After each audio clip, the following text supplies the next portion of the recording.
વખતે એ વાત લઈને ચાલે છે. આ વખતે નર્મદા જિલ્લા પંચાયત આમ આદમી પાર્ટી તાલુકા પંચાયતો બધી જ કબજે કરી લગભગ ये अंतर साथ हमारे तरह से यादी से प्रकार करने का सातबारा तालुका पंचायत आम आदमी पार्टी कब्जे करશે અને માનું ડેડિયાપાડા તાલુકો કબ્જે કરવાની ચિંતા ને પણ હોય ગઢેશ્વર તાલુકો કબ્જે કરવાની વાત છે તિલકવાડા અને નાગોદ એમને યાદીમાં નથી એક તાલુકામાં પગ બેસાડો કેટલી હિંમત કરે આ એની યાદીમાં છે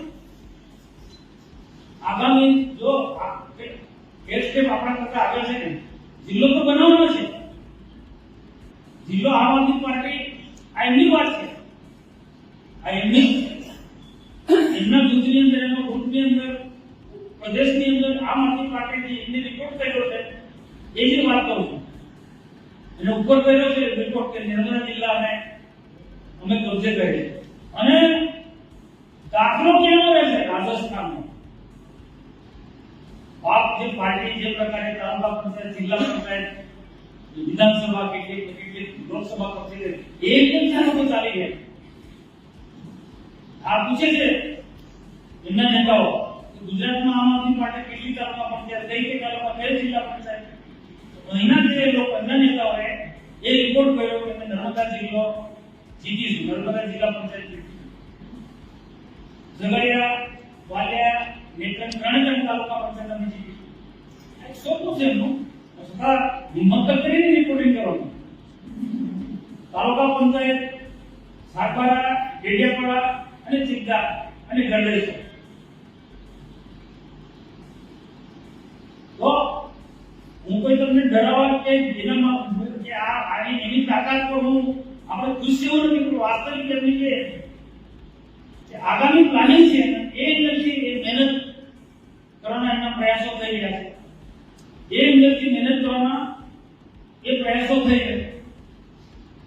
જયતો જુનાગઢ થાય બે દિવસ રોકાય આ એક પ્રકારનું ગણિત છે રાયપુરમાં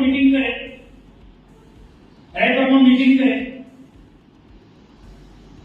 અને ત્યાં બીજા કોઈને તો મનસુખ વસાવાને ગાળો દે કે મનસુખ વસાઈ કશું નથી કર્યું મનસુખ વસાઈ તો એને ખબર છે મેં શું કર્યું બધું એને ખબર છે છતાં પણ જો રાજનીતિમાં બધું ચાલે મોટી વાત કરવાની આજે એ કે એના માણસ નિરંજન મોટો નેતા થઈ ગયો કોઈ સીધો મારા પર એટેક કરે છે મનસુખભાઈ શું કર્યું હવે તારો બાપ શું કોણ હતો મને ખબર છે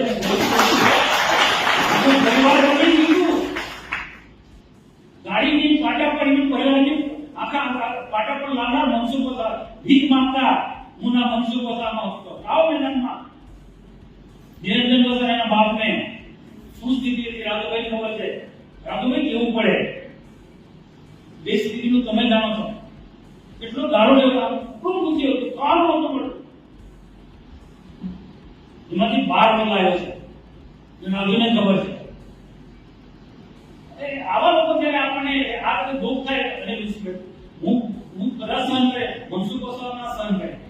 કે જેના માટે આપણે આટલું કર્યું હોય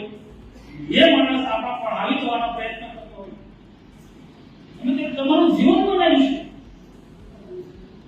એમને જીવન બનાવ્યું મારા રાજુભાઈ મારા પારિવારિક સંબંધો છે એમની આગળ એનો મતલબ એવો હતો અને કેમ પાર્ટીમાંથી નીકળી ગઈ તે બધાને ખબર છે કેવું બોલો કે બધા બોલતા નથી ભાઈ એટલે પણ અમે મોટું ફંક્શન હતું આનું ફંક્શન શું ભાઈ હે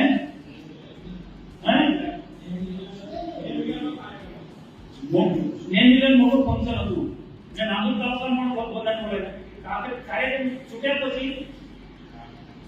આપણે આ ચોકડી ખામોદ ચોકડી પર અનાજ કરિયાણાની દુકાન પટ્ટી ખાલી ચોખાની ને દાળની અમે બધા હાથે જ આવતા અમારી ગાડી આગળ અહીં અમારી ગાડી પાસે એને પાછળ એની ગાડી ઉભી રાખીને બે ત્રણ હું નામ પેલા બસ ગાડી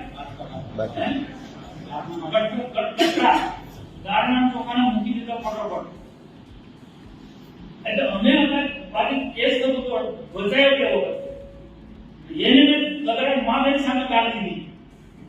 હવે જોર લોકો ભાજપમાં કાઢે, જોર લોકો ભાજપમાં કાઢે, મેં ગાળી દીધી ત્યાંથી ભાજપ છોડી દીધું.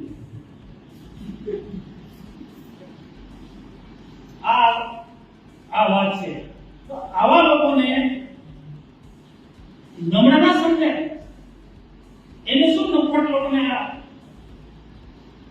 શું ભાજપ સરકારનું શું કામ નથી કર્યું. ઘરે જઈ ગયા હોય કે બધી ગમે તેવા વિસ્તારની અંદર તમે જુઓ તો ખરા પહેલા 15-20 વર્ષ પહેલાની સ્થિતિ નર્મદા જિલ્લાની આખા ગુજરાતની કે ટ્રાઇબલ એરિયા